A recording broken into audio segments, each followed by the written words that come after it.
So, in the studio with us today, we have Zack Snyder, who's come under a lot of heat for some of his decisions regarding Batman.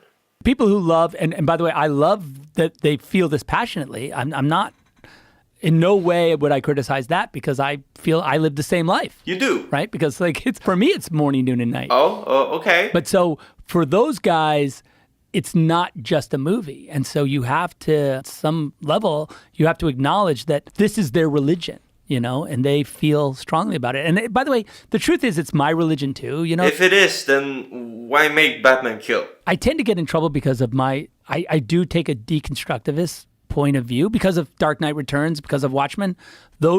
If you've read those two comics, it's hard to go back. Would you like to elaborate on that? You want to, and it's because I care that I want to take them apart. Like I want Batman to be a cold-blooded murderer. Batman can't kill, right? So Batman can't kill is canon. You're completely right about that, Zach. And I'm like, okay, well, the first thing I want to do when you say that is I want to see what happens. And they go like, well, don't put him in a situation where he has to kill someone. I'm like, well, that's just like you're protecting your God in a weird way. And why is that? You're making your God irrelevant if he can't be in that situation. He has to now deal with that. Are you suggesting that this is a scene where Batman has to kill these people? Or are you trying to say something else?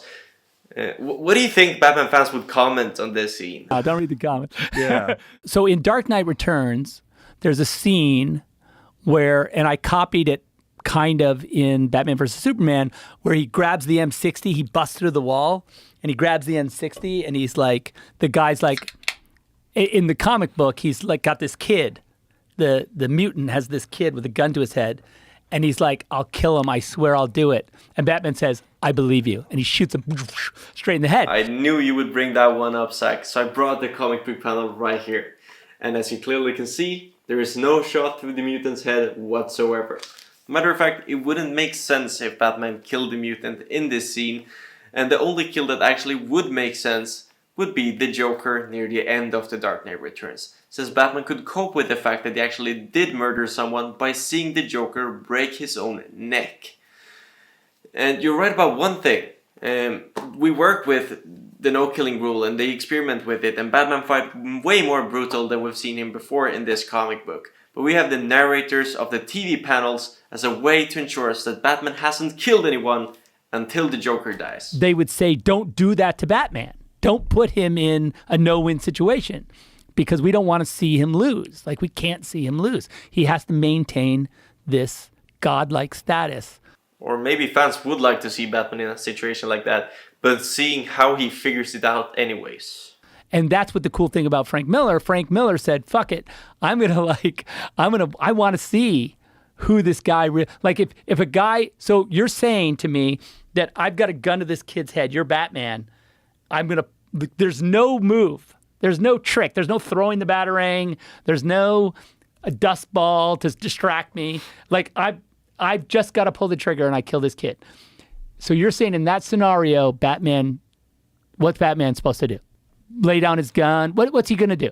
Like it's... Bro, you tell me, you directed this movie. The guy says to him, I'll do it. I swear it. All right. That's where like Frank Deacons takes Batman and just tears him in half. Yeah. And you've got to now come out the other side of that. And Batman is still the hero.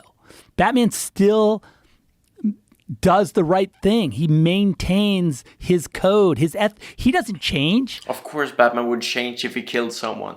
It's been a crucial part of the character for about 60 years. There are plenty of comic book storylines telling us why Batman does not kill. Did you seriously base your entire Batman on one comic that you didn't even understand? But a lot of the fandom who have gotten to the same place I have with the characters where they need to test them to and I feel like the characters, it's been my experience that the characters have not let us down. Like these myths have not let us down. You put them to the ragged edge into that scenario and they come out the other side and you're like, fuck yeah, there's a reason why Superman is Superman. You do say that you like to explore characters morally and tear them apart. That's right. But, your entire arc with Batman makes absolutely zero sense and is totally pointless. Because you do realize that you imply that Batman doesn't kill before Robin's death, but he starts killing when Robin dies, and then when Superman dies, he stops killing again. And then in Zack Snyder's Justice League, he doesn't kill. That's correct. But then in the Nightmare timeline, which takes place in the future, he starts killing again. So you go back and forth between the two times, which. Well, what is the point? What is Batman to you? Like, that's Batman to me. I mean, I don't know. That is the Punisher.